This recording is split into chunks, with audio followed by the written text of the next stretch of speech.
What is up, everybody? And this is Debo here, and I'm gonna review Scooby-Doo, the 2002 adaptation, starring Matthew Lillard as Shaggy, Sarah Michelle Gellar as Daphne, Linda Cardellini as Velma, and Freddie Prinze Jr. as Fred.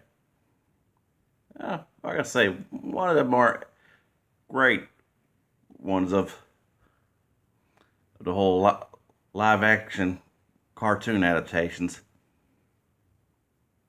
I mean, funny, perfectly cast, and pretty much excellent soundtrack. Like a real funny scene that of Velma trying to do can't take my eyes off you. That's a funny scene. And of course, the whole the farting contest, and that's another funny one. One one in the whole plane ride when when Shaggy meets Alice Fisher's character Mary Jane, because Scooby Doo was a show for stoners, not for kids.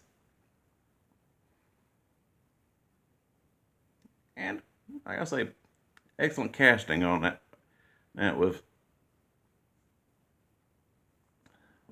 especially Linda Cardellini and Sarah Michelle.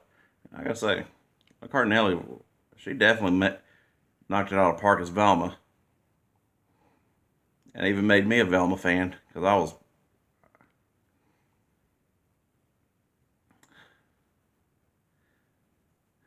uh, yeah, I used to be Team Daphne till that movie came along, but Sarah Michelle did do a decent job as Velma. I mean, I would say her performance is. I mean, Sarah Michelle did one as Daphne, not Velma. Sorry for the confusion. Kind of a gaffe on my part. But back to that.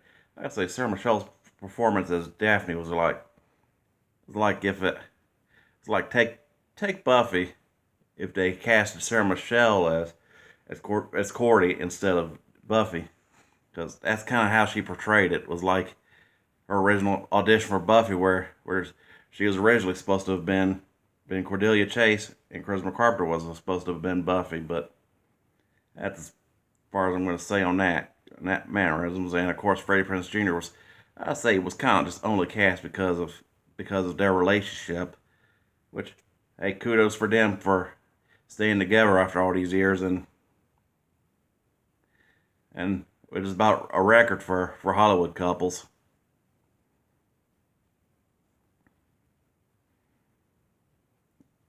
And of course, how perfectly cast Matthew Lillard was as Shaggy. Man, that guy is Shaggy. What are you talking about?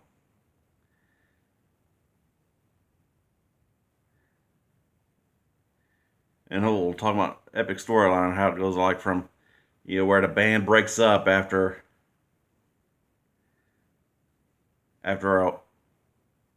a job with a generic old man as was the monster, and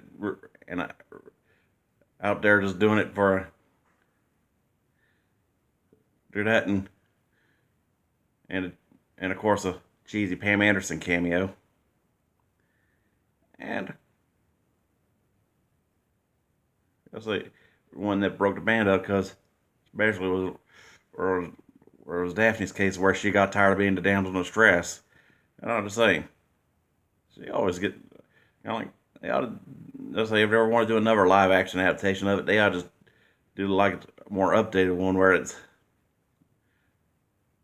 where where they make Daphne the badass for once. Hell,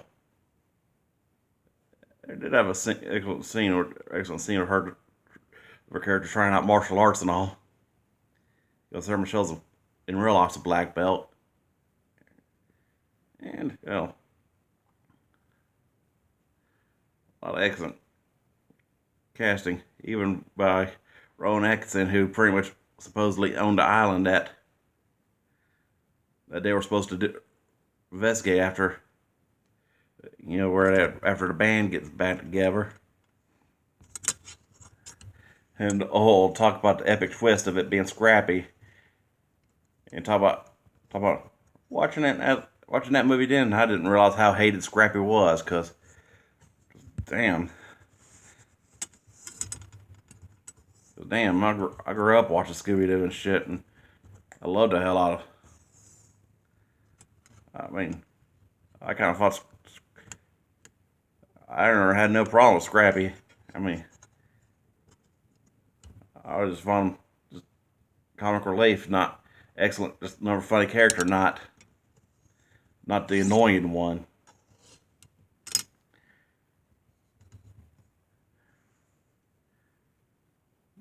And looking over epic casting like the appearance of Sugar Ray, that's that's a decent one,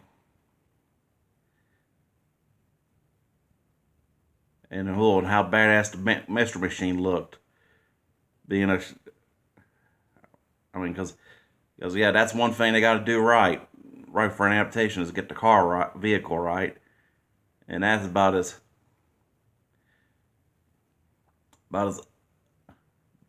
I mean, and they batted 100 there. I mean, excellent casting, decent soundtrack, and last to boot. I mean, I gotta give this one at least a 5 out of 5. I mean, great, great for horror fans, cartoon fans, and one of the and this is here one of the rare occasions of a cartoon that gets a live action adaptation that actually did right. All right, y'all. That'll do me for this week, and I'll keep dishing out the review. Y'all leave your 2 cents and leave what you think in the comments, and roll in the recommendations, and subscribe, and I'll keep dishing them out. All right, y'all.